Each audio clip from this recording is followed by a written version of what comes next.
You have probably heard that there's a 7-year Great Tribulation, but the Bible never actually says that. Not once. So the question is, where did that idea come from? And what if what you've always been taught doesn't actually come from Scripture? This idea is mostly obtained from Daniel 9:24-27, but pay close attention here. The passage used to support this 7-year Great Tribulation makes no mention of a 7-year Great Tribulation, not a single time.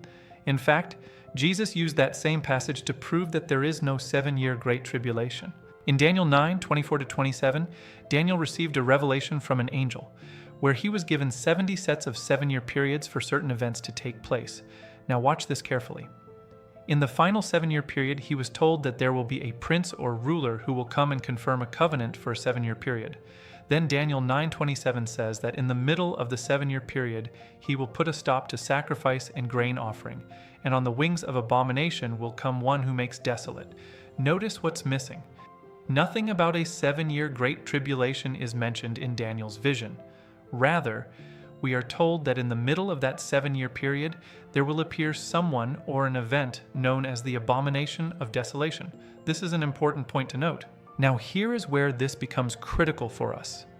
In Matthew 24 verses 15-21, when Jesus was talking about the signs that will precede his return, he specifically said this: "When you see the abomination of desolation, which was spoken of through Daniel the prophet, standing in the holy place, whoever is on the housetop must not go down to get the things out that are in his house. Whoever is in the field must not turn back to get his cloak, for then there will be a great tribulation such as has not occurred since the beginning of the world until now, nor ever will." Don't miss this.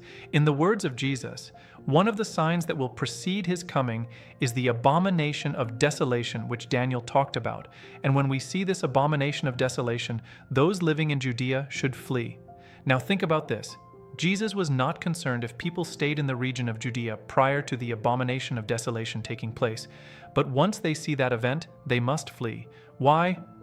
Because at that time there will be the Great Tribulation. So here we see Jesus himself giving us the single sign or event which marks the beginning of the Great Tribulation. And that sign is the abomination of desolation. Now, follow this logic carefully.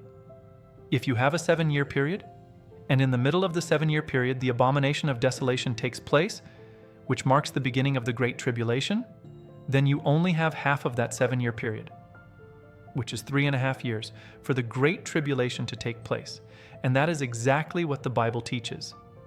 In Revelation 13, when the Antichrist comes to power, he is given authority to act for 42 months, which is 3.5 years. Revelation 11 confirms this 42-month period. Revelation 12 also talks about this same period as a period of 1260 days, equaling 3.5 years, when God's remnant will be preserved from the devil's wrath.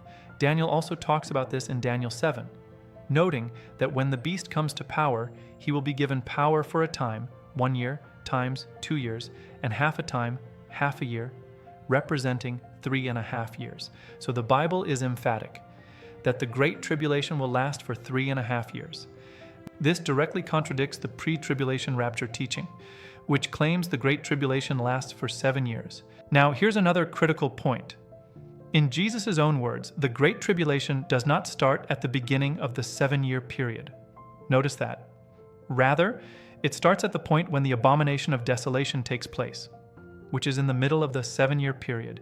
This again directly contradicts the pre-tribulation rapture teaching, which puts the beginning of the Great Tribulation at the beginning of the 7-year period, in order to make their 7-year Great Tribulation fit. So let me ask you directly, whose words will you believe? Jesus' words, or the pre-tribulation rapture tradition, which contradicts what Jesus says? And it doesn't stop there. Jesus' own words of "when the Great Tribulation starts" also directly contradict the mid-tribulation rapture teaching, which claims the Great Tribulation will end in the middle of the 7-year period. But listen carefully. Jesus said the Great Tribulation will start in the middle of the 7-year period, not end at that time. There are some, however, who claim that although the Great Tribulation begins in the middle of the 7-year period, it does not last for 3.5 years. Despite the 3.5-year period, the Bible frequently associates with the Great Tribulation period. So the question becomes, How do their claims actually stand up to what Scripture actually teaches? Now, we shall look at this in subsequent videos. Now, this is where it becomes personal. It is important we understand exactly what the Scriptures teach, and stick with that. Think about this carefully. If we attempt massaging the Scriptures to line up with our preferred traditions and positions, we only start deceiving ourselves and our hearers, and we will end up leading many astray. We are not called to force the Scriptures to align with our traditions. We are called to submit to it and follow what it teaches exactly. This is the way we can come to the knowledge of the truth and save ourselves from deception. Thanks for watching.